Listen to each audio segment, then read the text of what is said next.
It is Thursday, January the 7th, 2021. I've gotten some emails. So if you're feeling like you missed the show yesterday, or you can't find it on your favorite podcasting platform or on our site or our Facebook site, it is because I did not record a show yesterday. And like many of you, I was following what was unfolding in our nation's capital. And I felt like I just could not get on and do a show without screaming and yelling and just losing it, as I've seen many other people do on their shows yesterday. I just did not want that to be me. And so there is no show for Wednesday, January 6th, 2021. So if you are looking for it, you can save yourself the time. It does not exist. Today, we are going to talk about the same thing that everybody on this planet that has access to any sort of media outlet is discussing, and that is what unfolded yesterday at the Capitol building in Washington, D.C. And the entire point of this show, the entire point of Right to Speak, the reason I am here is to try to make sense of what is happening in our world, in our current affairs, in our current political situation, which is taking up all of our current affairs, and apply that common sense, apply reason, so that you as the viewer, as the listener, has some sort of context, some sort of foundation to try and see things differently, to put the pieces together on your own. Unfortunately, there are just too many things that defy logic, that defy common sense, that defy reason. And I heard it all yesterday, and I'm still hearing it today. I'm hearing people defend what happened yesterday. I'm hearing people blame it on Antifa. I'm hearing people blame it on BLM. I'm hearing people blame it on socialism, on Joe Biden. You know what? It is time to stop placing blame and start condemning what is going on.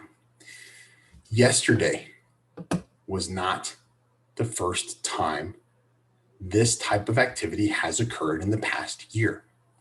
It was wrong. Every single one of those people that were there was wrong. And every single protester that has been protesting in the United States unpeacefully, that has been burning down buildings, burning down cars, burning down businesses, attacking citizens, killing police officers, tearing down our monuments, trying to destroy our history.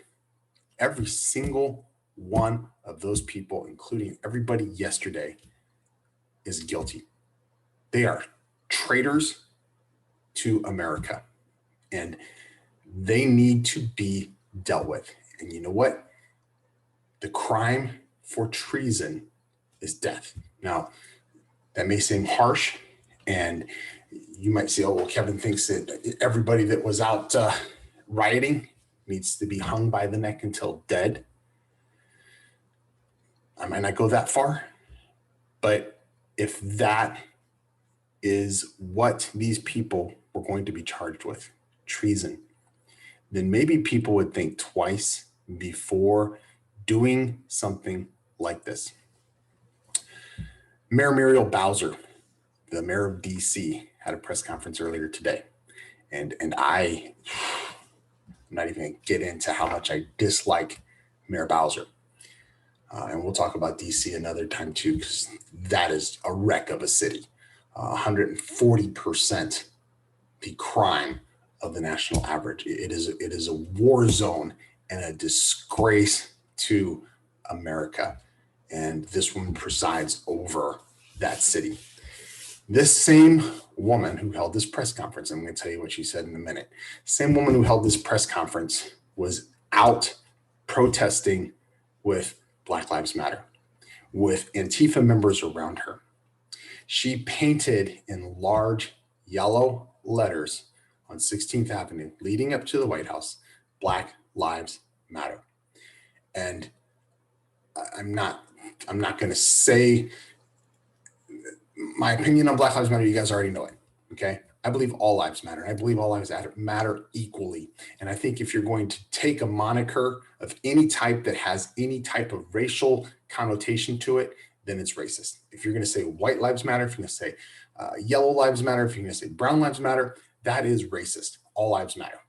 And if you're going to say Black Lives Matter, then you need to address every single Black life that is in jeopardy, whether it's from dying, being murdered by a police officer or another Black person or anybody else, or whether it is a Black life that is in jeopardy of falling between the cracks because they don't have an education, they don't have opportunities.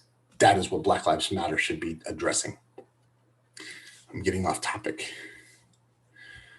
Painted Black Lives Matter in yellow and renamed part of Presidential Park in Washington, D.C. as Black Lives Matter Plaza. Okay. This was her way of showing solidarity with Black Lives Matter. I'm sorry, but this is not what a politician needs to do, because when you do this, you create a divide. I'm not going to say whether she should or should not have supported Black Lives Matter. She can support Black Lives Matter if she wants. I don't agree with Black Lives Matter, but you know what? That's her opinion. That's her right to do. But for her to decide on her own without a council meeting or anything else, a vote from the people of Washington, D.C., to rename part of Presidential Park Black Lives Matter Plaza, that's wrong. This same woman who was out in the streets rioting, who was out in the streets not practicing social distancing, and she shut down her city because of this, not practicing social distancing to celebrate Biden's election, put up a graphic today in her press conference that went over the federal description of what a terrorist is. And I don't have that graphic with me right now, but I encourage you to go and look it up online. The very definition of what a terrorist is, according to the graphic that she shared, which is from the federal government, is exactly what the Black Lives Matter, the Antifa, the Marxist, the socialist, and yes, even the people yesterday who stormed the Capitol, they fit into that category of a terrorist. And I know you've been watching the news for the last year. Everything that's happened for the last 7 months, up to yesterday. What happened in Ferguson, what happened before, what happens whenever you have this type of protest. I don't care whether it's right or whether it's left. I don't care if it's whatever. These are terrorists. These are terrorists, and they need to be dealt with as terrorists. They need to be dealt with as traitors. That will make people think. That will say, hey, don't take up a cause just so that you can go out and destroy a neighborhood, just so you can burn down the local businesses, just so that you can loot and get a big screen TV for your apartment. Think about it, because that big screen TV isn't going to do you any good when you're in jail. That big screen TV isn't going to do you any good if you're facing charges of treason. I've got so much more to say, but I'm coming up on a break. I've already talked too long. I'll be back in just a minute. Hello, I'm Mike Lindell, inventor of MyPillow. Thanks to your support, you've helped make MyPillow become one of the fastest growing companies in America. Over the last 12 years, you've helped MyPillow create thousands of jobs right here in the USA. Every MyPillow is made with passion here in my home state of Minnesota to ensure you get the best sleep of your life. One of the things that I really like about MyPillow is the support. It gives my neck a little hug. I've never slept better in my life. What's better than a great night's sleep? Sleep is one of the most important things to your health, and MyPillow is one of the most important things to your sleep. Call or go to MyPillow.com now, and Mike will give you 2 MyPillow premiums for one low price. Use the promo code and you'll also receive free shipping. That's 2 MyPillow premiums for one low price. I tried every pillow from expensive down pillows that just went flat to fiber-filled pillows that rebound every time you move your head. I even tried those memory foam pillows, and the curve did not match my neck, and it probably won't match yours. That's why I invented My Pillow. My patented fill adjusts to your exact individual needs and helps keep your neck supported and aligned. When I got My Pillow, I'm asleep almost immediately. I stay asleep at night and I wake up more well-rested in the morning. MyPillow lasts 10 years, is machine washable and dryable, and comes with a 60-day money-back guarantee. I personally guarantee My Pillow will be the most comfortable pillow you'll ever own or your money back. Call or go to MyPillow.com now, and Mike will give you 2 MyPillow premiums for one low price. Use the promo code and you'll also receive free shipping. That's 2 MyPillow premiums for one low price. With our 60-day money-back guarantee, you have nothing to lose. Sleep well, America! For the best night's sleep in the whole wide world, visit MyPillow.com. All right, we're back from our break, and I am not done with what happened yesterday. I am so not done, and I'm not going to make you sit through hours and hours and hours, but I could orate on this for hours for everything that was wrong. I want to first of all say, before I continue on with things that are just so absolutely wrong with this, I keep hearing people asking what went wrong. And I'm not talking about what went wrong we'll talk about what went wrong with the whole rebellion that happened yesterday, with the rally that turned into a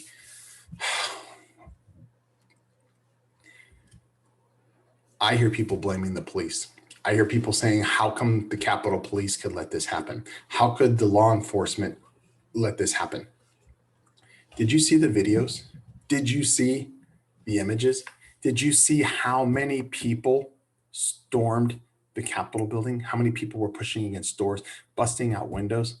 I'm sorry, but there is no way that the Capitol Police are to blame.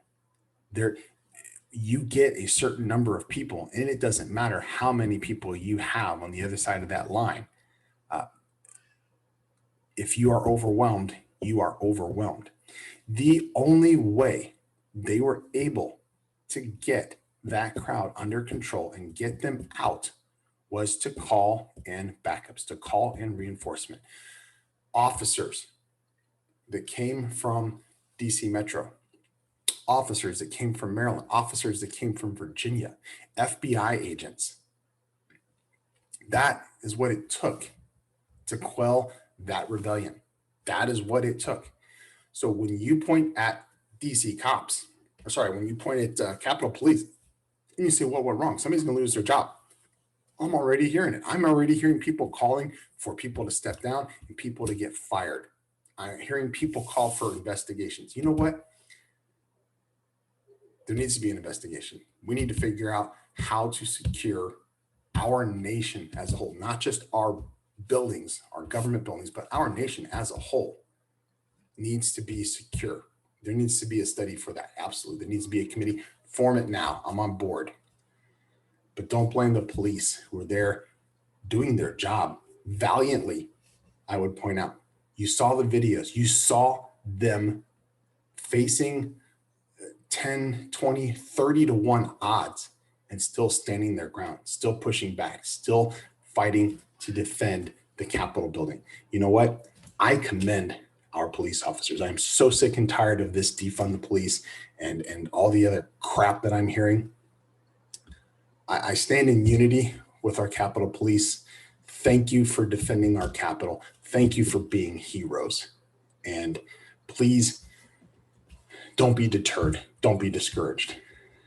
Now, I want to move on to a claim that honestly, I believe, okay, that Antifa members and BLM members were infiltrated into the crowd and were initiating and instigating what happened yesterday. Now I'm going to start at the beginning. And I'm not defending anybody that was there, okay? And I'm not going to blame just Antifa and BLM. So bear with me for a minute. How many Trump rallies have we seen that turned into violence? How many? Not one. Whether it was Trump holding the rally or people who gathered in Washington, D.C. for a Trump-centered or centric event, not one of them turned into violence. We had one event in D.C. where later in the evening, Antifa and BLM members picked some fights with some Trump supporters at restaurants while in D.C. But never has a rally gotten unruly.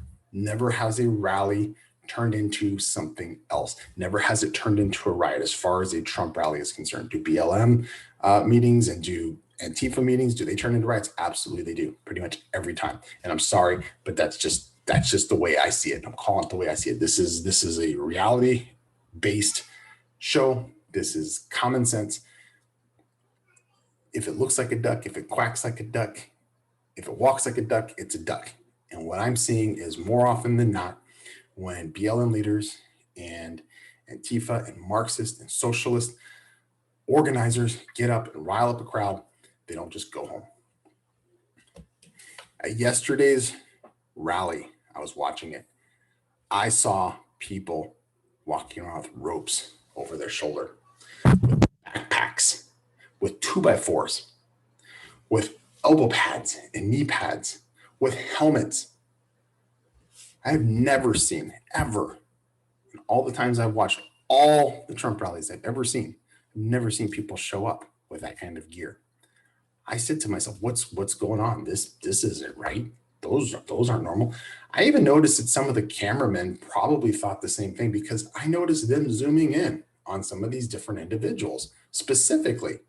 You know, I'm not the only person who noticed this. And maybe I noticed it because the camera people were zooming in on it. Were these Trump supporters? I don't know. Maybe we'll find out. We saw pictures, side-by-side comparison pictures of known Antifa and BLM instigators with people who were inside of the Capitol building. We saw pictures from the Capitol building. We saw their pictures at BLM riots. We saw their pictures at Antifa riots. We saw their pictures at unrest in Arizona, in Portland, and other areas. So we know that there were BLM and Antifa instigators there. But guess what? The woman who died, Ashley Babbitt, I think it was, she is a self-proclaimed, and anybody who knows her would tell you the same, Trump supporter, avid Trump supporter. She wasn't Antifa. She wasn't BLM. She was a Trump supporter. Did she get caught up in what was going on yesterday? Absolutely. That I don't mean to be cold and harsh. I'm sorry she's dead. I'm sorry she paid for that action with her life, but she should have known better. This is everything, goes against everything that Trump supporters say they believe in. This defies everything that Trump supporters say they stand for. They didn't respect the police. They didn't respect property. They didn't respect law and order. They didn't respect government.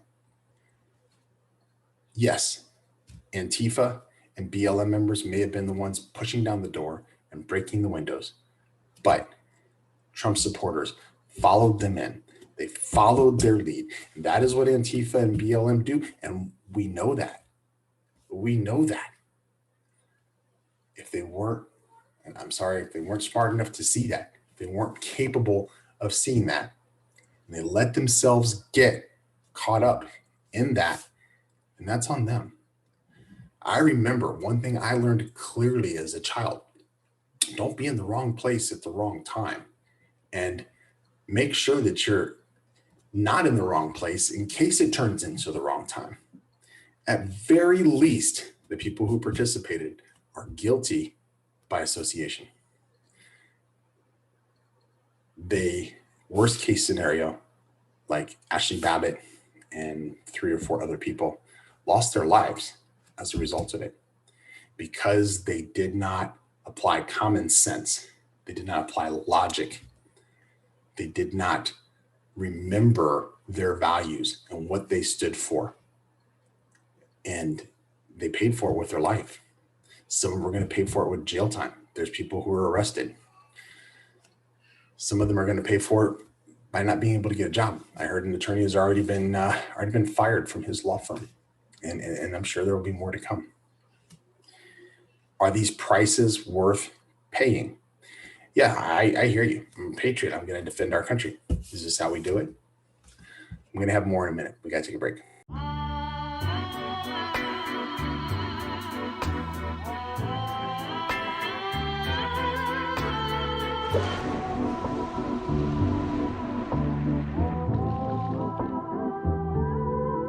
Goya adobo, the perfect blend of salt, pepper, garlic, oregano, and other Latin spices that adds a unique flavor to every recipe, from breakfast to dinner. Goya adobo, real flavor for real-life chefs. If it's Goya, it has to be good. All right, and we're back. And in this final segment, I'm going to try and wrap it up as best I can. Like I said, I've got just so much to say, and I know we're going over already. Fortunately, I'm able to do that. What we saw yesterday was an absolute disgrace. It was a disgrace as a nation, as Americans. What I was saying just before we went on break is a lot of people, they're defending what happened yesterday. They're saying, this is what happens when you get pushed. This is what happens when we're told we're going to do this. This is what happens when we're facing socialism. We're taking our country back. Okay, there's a time and a place for that. Yesterday was not it. You don't start trying to ignite a civil war. We need to do things the right way. We have 2 more years before we can hopefully take back both the Congress and the Senate. Yeah, right now, you know what? To add insult to injury for conservatives yesterday, we lost the race in Georgia. Georgia went to 2 Democratic senators, 2 candidates that were Democrats. Very, very liberal, very, very extreme candidates from Georgia. To add insult to injury from yesterday.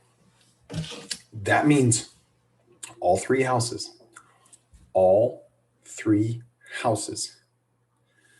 are controlled by Democrats.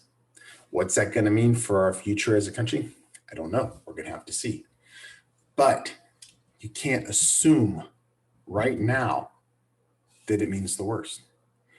You can't assume based upon a fear of something that may or may not happen that you need to take action right now.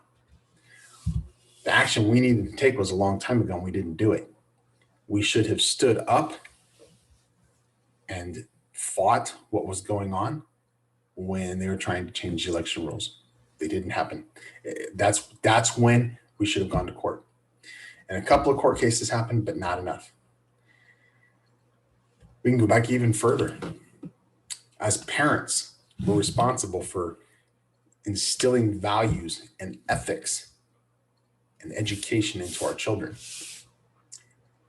If you let your children go to public school and you didn't spend time with them sharing these values and instilling these values into them, these morals, these ethics, then you failed. I'm sorry, you failed your children. Our children are the voters of the future. For many of us, our children are the voters of right now. I have 2 sons, both of them are over legal voting age. Both of them have been able to vote in the last 2 elections. One of them was able to vote for a number of elections.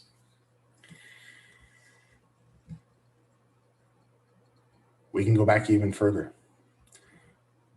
What didn't we stand up against in past administrations? What didn't we push hard enough against in past administrations? What did we as conservatives accept and not say, hey, wait a minute. This is a process. Where we are right now, this didn't happen overnight. If you've been paying attention, if you've been in this country for more than a decade, especially a couple decades, in my case, more than a couple decades.